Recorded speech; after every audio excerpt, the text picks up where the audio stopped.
Hello everyone, आज हम लोग डिस्कस करने वाले हैं deleted portions of physics for class 11th and 12th। तो आपको पता होगा सीबीएसई बोर्ड ने कुछ फिजिक्स के पोर्शंस को डिलीट कर दिया गया, कुछ 11th से कुछ 12th से। लेकिन मैं इस पर बात करने वाला हूं कि क्या इसका जो पोर्शन डिलीट किया गया है, क्या इसका जेईई और नीट के एग्जाम पर भी फर्क पड़ने वाला है। और इसमें आपको एक यूनिक बात बताने वाला हूं कि कुछ ऐसे पोर्शंस को डिलीट किया गया है जिसको आपको पढ़ना ही पड़ेगा, क्योंकि उस चैप्टर को पढ़े बगैर आप आगे चैप्टर को नहीं समझ सकते। ठीक है, तो कुछ ऐसे अजीबोगरीब तरीके से सिलेबस को डिलीट किया गया है, तो मैं इसी पर कुछ डिस्कस करने वाला हूँ। तो पहला चैप्टर्स है जो फिजिकल वर्ल्ड है एनसीईआरटी में, तो उसमें दिया हुआ है physics and scope experiment, nature of physical laws, physics technology and society, मतलब impact of physics on society and technology पर क्या फ़र्क पड़ता है। तो बेसिकली अगर देखा जाए तो ये चैप्टर इंट्रोडक्शन चैप्टर है। ठीक है, तो इससे आपको सिलेबस से भी कोई लेना देना है नहीं, तो इनमें से ये सारा चीज़ हटा दिया गया है। उसके बाद थर्ड चैप्टर पर आ जाओ तो मोशन इन स्ट्रेट लाइन में फ्रेम ऑफ रेफरेंस को हटा दिया गया है। Motion in a straight line, position, time graph, speed and velocity. अब आप सोचो कि अगर इन चीज़ों को हटाया इन्होंने तो बाकी चीज़ें कैसे पढ़ेगा, पूरा काइनेमेटिक्स, पूरा एनएलएम, ये सब कैसे आदमी पढ़ेगा। ठीक है, जबकि पूरे फिजिक्स में इन सब चीज़ों की ज़रूरत पड़ती है। ठीक है, तो डिलीट करे या ना करे आपको ये सब सीखना ही पड़ेगा। चैप्टर 5 की बात करें तो intuitive concept of force, inertia, Newton's first law of motion, momentum and Newton second laws of motion, impulse, Newton third laws of motion, मतलब पूरा एनएलएम साफ कर दिया गया। तो हैरत वाली बात है कि एनएलएम खत्म कर दे, एनएलएम को ही डिलीट कर दे, तो स्टूडेंट बाकी चैप्टर्स कैसे पढ़ाई करेगा। एक कोई भी ऐसा चैप्टर नहीं है जिसमें एनएलएम काइनेमेटिक्स की हमें ज़रूरत ना पड़ती हो। ठीक है, तो इन्होंने अपना काम तो पूरा कर दिया कि सिलेबस को रिड्यूस कर दिया है, कुछ पोर्शन को डिलीट कर दिया गया, बट बाबू आप लोगों को पढ़ना पड़ेगा। ये बड़ी बदकिस्मती की बात है कि कैसे कैसे लोग हैं जो सिलेबस को अरेंज कर रहे हैं, जो एजुकेशन सिस्टम को चला रहे हैं, मतलब बड़ी हैरत की बात है। तो खैर 7 नंबर पर आ जाओ, system of particles and rotational motion में system of parallel and perpendicular axis theorem. तो parallel and perpendicular axis theorem की आपको ज़रूरत पड़ती है, मोमेंट ऑफ इनर्शिया के लिए इसकी बहुत ज़रूरत पड़ने वाली है। ठीक है, उसके बाद ग्रेविटेशन में आ जाओ तो Kepler's law of planetary motion and acceleration due to gravity, ये ठीक किया है। Kepler's law of planetary motion का इसके बाद कहीं यूज़ नहीं है, और वो ग्रेविटेशन का लास्ट पोर्शन भी आता है। ठीक है, तो इसको अगर हटा दिया है तो कोई बुराई नहीं है। उसके बाद मैकेनिकल प्रॉपर्टीज ऑफ मैटर में आ जाओ तो elastic behaviour, share modulus of rigidity, Poisson ratio, elastic potential energy. हाँ, इससे भी आपको कोई फ़र्क नहीं पड़ने वाला है, क्योंकि इन सब चीज़ों का हमें आगे भी कोई ज़रूरत नहीं पड़ती है। ठीक है, तो यहाँ तक तो ठीक है। उसके बाद थर्मल प्रॉपर्टीज़ ऑफ मैटर में इन्होंने हीट को हटा दिया गया, टेम्परेचर को हटा दिया गया, ट्रांसफ़र ऑफ हीट को भी हटाया, कंडक्शन, कन्वेक्शन एंड रेडिएशन। तो ये भी लास्ट पोर्शन है, अगर इन्होंने इस चीज़ को हटाया तो कोई फ़र्क आपको नहीं पड़ेगा। और उसके बाद हीट इंजन और रेफ्रिजरेटर को भी हटाया है, तो ये छोटा छोटा टॉपिक है, तो ये सब हटा दिया है। तो ये लास्ट चैप्टर है, तो आपको बहुत ज़्यादा फर्क नहीं पड़ने वाला है। उसके बाद वेव्स में आ जाओ तो fundamental mode and harmonic modes को इन्होंने हटा दिया गया है, और एक और चीज़ डॉपलर्स इफेक्ट को हटा दिया गया है। तो डॉपलर्स इफेक्ट का आपको कहीं और ज़रूरत पड़ती भी नहीं है, तो कोई फ़र्क नहीं पड़ेगा अगर यहाँ से हटाया है। लेकिन डॉपलर इफेक्ट बहुत ही इंटरेस्टिंग है, तो आपको ये जानना चाहिए, बट इसकी कोई किसी और चैप्टर में ज़रूरत नहीं पड़ती है। उसके बाद अगर प्रैक्टिकल की बात करें तो no investigatory project and activity to be demonstrated, तो इंजॉय करो और क्या।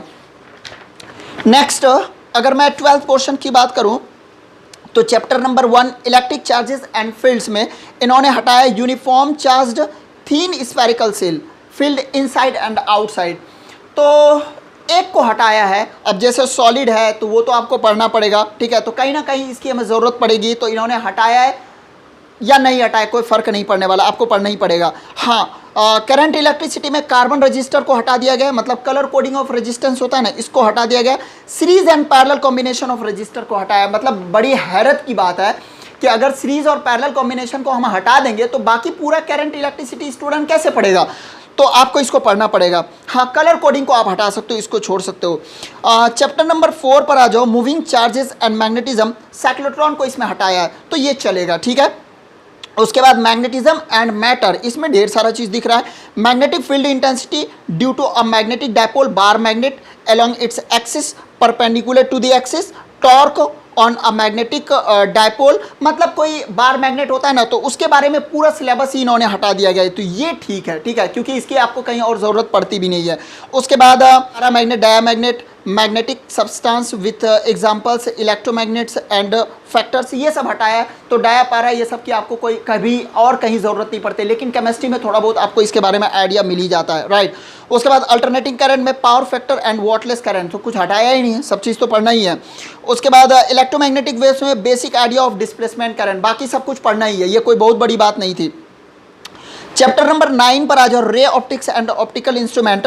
तो reflection of light, spherical mirrors, mirror formula इन्होंने हटा दिया है। आपको बाकी लेंस फॉर्मूला वगैरह पढ़ना है तो इसके बगैर कुछ हो सकता है, तो आपको पढ़ना ही पड़ेगा। Scattering of light, blue colour of sky and reddish appearance of the sun and sunset and sunrise, इसके बारे में आपसे पूछ रहा है। मतलब वो जो जब सूरज डूब रहा होता है या निकल रहा होता है तो रेडिश दिखता है, तो ये कोई बहुत बड़ा चीज़ थोड़ी ना, ठीक है, खाली लंबा सेंटेंस लिखा हुआ है, तो ये बहुत ही आसान चीज़ है, तो ये आपको जानना ही होता है और जानते ही हो, कोई बहुत बड़ी बात नहीं, इसको हटाए ना हटाए कोई फ़र्क नहीं पड़ने वाला है। हाँ, एक और चीज़ है, resolving power of microscope and astronomical telescope. चलो ये कुछ हद तक ठीक है।